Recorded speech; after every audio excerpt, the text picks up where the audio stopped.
낙마시키려고 하다 보니까 이게 뭔가 거리를 잡아야 되겠는데 거리가 별로 없어요, 사실. 우리 국민들에게 자녀의 교육 문제와 병역 문제는 영린과 같은 겁니다. 이거 건드리면 누구도 용납받을 수 없다고 생각합니다. 스펙 쌓기라고 그런 프레임으로 보면 이렇게 한없이 그렇게 볼 수 있는 거죠. 제가 보기에는 미담이에요. 권성동 대표가 국민의힘에게는 가장 뼈아픈 대목이다. 그리고 한동훈 후보자가 민주당에는 가장 뼈아픈 대목이다.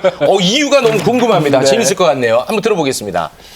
권성동 원내대표가 그 의장 중재안을 받았습니다. 네. 그래서 아까 말씀하셨던 박용진, 조홍천, 이소영, 김병욱 그리고 김영진에 다 불러내면 한참 걸려요. 상당히 많은 우리 의원들이 이렇게 좀 빨리 가는 것에 대한 절차적인 문제 그리고 야당의 반대 속에서 이걸 뚫고 나가려면 너무 힘들지 않겠냐 이런 우려들을 계속 얘기를 했어요.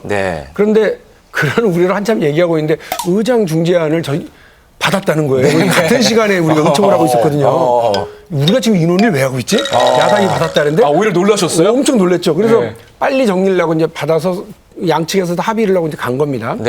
지금 뭐라고 그러냐면 국민의힘이 이른바 검찰의 수사 기소를 분리하는 이 법안이 국가의 근간을 흔드는 법안. 70몇 년 동안 유지되어 왔던 나라의 형사사법의 가장 중요한 체계를 며칠 만에 왜 뒤집냐고 막 이렇게 악법을 왜 강행하냐고 난리를 치잖아요. 거기에 합의를 해준 사람. 권성동 원내대표. 그리고 그걸 의총에 가져가서 통과시켜준 사람. 국민의힘의 의원들도 다 마찬가지면 권성동 원내대표거든요. 이분이 대통령 당선자하고 의논 안 했겠냐? 저는 100% 했다고 생각합니다. 그렇게 안 할 뿐이 아니에요. 두 번째, 이게 당대표하고 협의를 안 하냐? 이건 말도 안 되는 겁니다. 왜? 만일에 이 악법, 이 국가의 근간을 흔드는 이 악법을 다시 재협상해야 된다. 민주당이 지금 막 몰아붙이게 하고 있다라고 그렇게 얘기하시려면 권성동 원내대표의 직을 날리고 그 날리고 나서 다른 협상 대표를 뽑아갖고 그분이 나와서 얘기를 하면 저희가 그래도 생각해볼 수 있어요. 근데 이게 웬일이야? 사인하고 이거 내가 다 만든 거라고 그렇게 자랑하고 하셨던 분이 이거 잘못된 합의니까 다시 해달라고 그러고 이거 제가 볼 때는 국민의힘이 아무리 무슨 주장을 하고 싶어도 권성동 아세요? 그러면 딴 데 쳐다보죠. 우리 박영진 의원께서 말씀하신 것은 이제 지난 얘기입니다. 아직도 살아있습니다. 그분이 아직도 원내대표세요. 모르시나 본데. 검수한박 통과시키고 다 끝났잖아요. 근데 지금 더 민주당이 곤혹스러워하는 것은 살아있는 우리 한동훈 후보자일 거예요. 왜 그런 거죠, 그거는? 검수한박까지 해가지고 안전장치를 만들어놨는데 아직도 불안한 거예요. 이게 우리 괜찮을까? 가장 사실은 그 꺼리하는 분이 이 법무장으로 왔으니 이 검수한박 갖고도 좀 어렵지 않을까라는 불안함이 있는 거. 어떤 점이 아니, 그건 모르겠어요. 이건 뭐 그건 검수한박 한 이유가 그 중에 하나 아니겠습니까? 그러니까 청문회 할 때 한동훈 후보자한테 혼날 거라는 겁니까? 아니죠. 그런 건 아니고요. 그분이 이제 법무장관으로 제대로 가면 어떻게 될까라는 겁남이 있는데 이걸 그래서 낙마시키고 싶을 거 아니에요. 낙마시키려고 하다 보니까 이게 뭔가 거리를 잡아야 되겠는데 거리가 별로 없어요, 사실은. 그렇습니까? 뭐가 나온다고 그러는데 제가 보니까 그건 낙마될 만한 거리가 안 되고 그러다 보니까 민주당 쪽에서 그러면 뭐 총리 인준하고 연계시켜야 되나? 이게 무슨 연좌제입니까?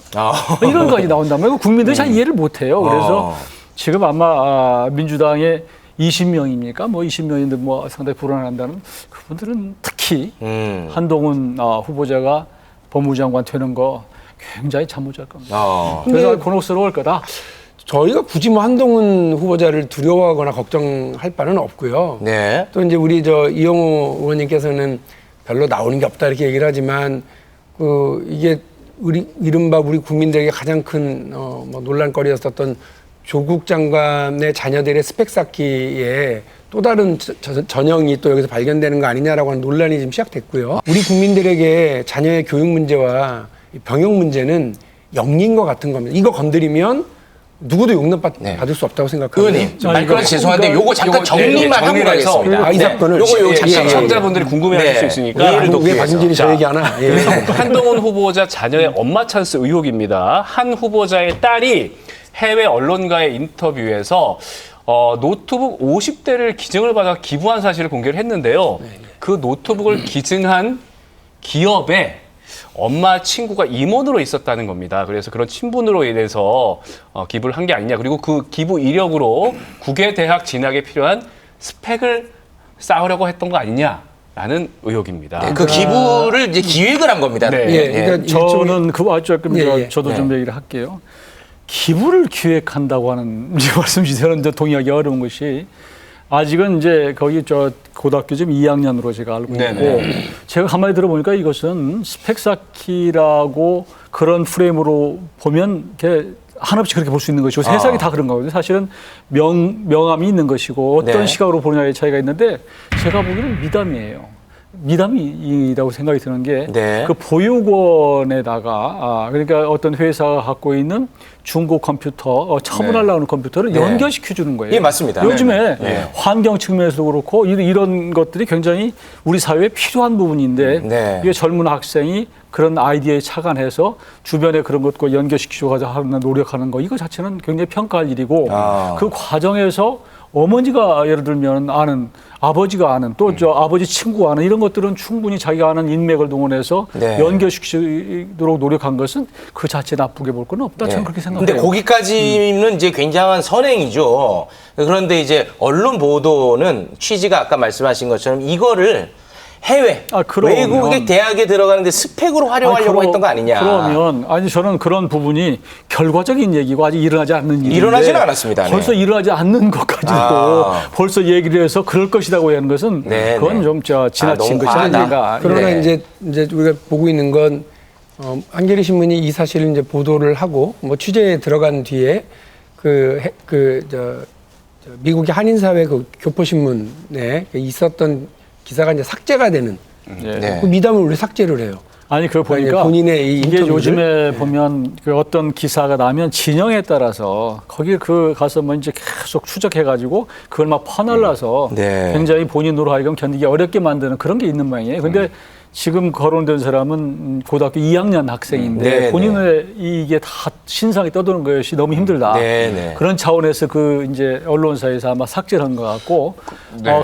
그런 차원에서 지금 우리 후보자 쪽도 이건 너무 지나친 거 아니냐. 네. 아마 형사적으로도 네. 아마 제기를 해서 지금 의원님, 그리고 또 여기 네. 그 관련해서 또 조금 전에 나왔던 보도가 미국 언론에 이 봉사활동으로 서울시장상과 인천시장상을 받았다라는 또 인터뷰 기사가 실렸는데 이게 해당 지자체 확인을 해보니까 상을 준 기록이 없다라고 하는 보도도 나왔거든요. 그 부분도 제가 말씀을 드릴게요. 저도 이제 그 후보자 측과 직접 연락을 예. 했는데 아, 그렇습니까?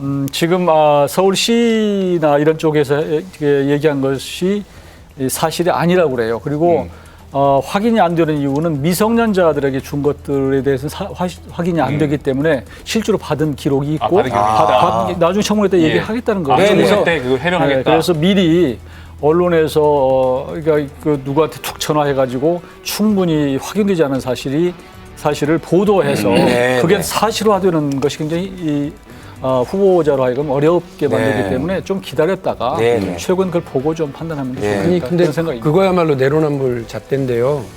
모든 청문회에서는 후보자들이 다 그런 잣대와 그런 언론의 검증을 거칩니다.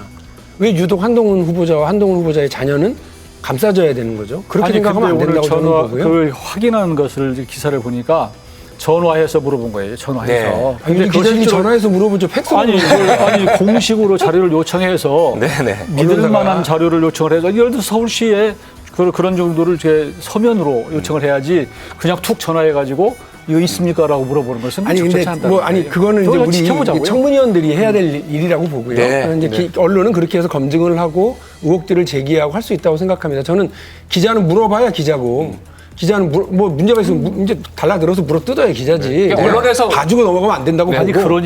그러니까 그래서 그 보도하는 것 자체가 저는 나쁘다고 생각하지는 않아요. 예, 예, 제기할 수 알겠습니다. 있는데 예. 실제로 후보자 가족이 받은 게 있고 네, 네. 모든 게 있어서 오늘 형사적으로 네. 네. 고발했다는 저는 거예요. 이제 마지막으로 하나만 말씀드리면 똑같다.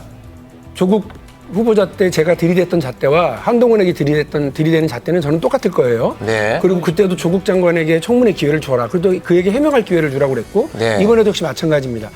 그러나 이게 뭐 저 의혹 제기 자체가 잘못됐고 저 이렇게 얘기할 문제가 아니라 네. 충실히 본인이 잘 해명해 나가면 될 문제라고 보고 결론적으로 우리 국민들에게 이 병역 문제, 자녀의 교육과 관련된 특혜 문제 이런 것들은 진짜 영린이다. 이 자칫 잘못하면 윤석열 당선자에게도 큰 부담일 거고 새 정부에게도 부담일 거라는 네, 말씀입니다. 알겠습니다.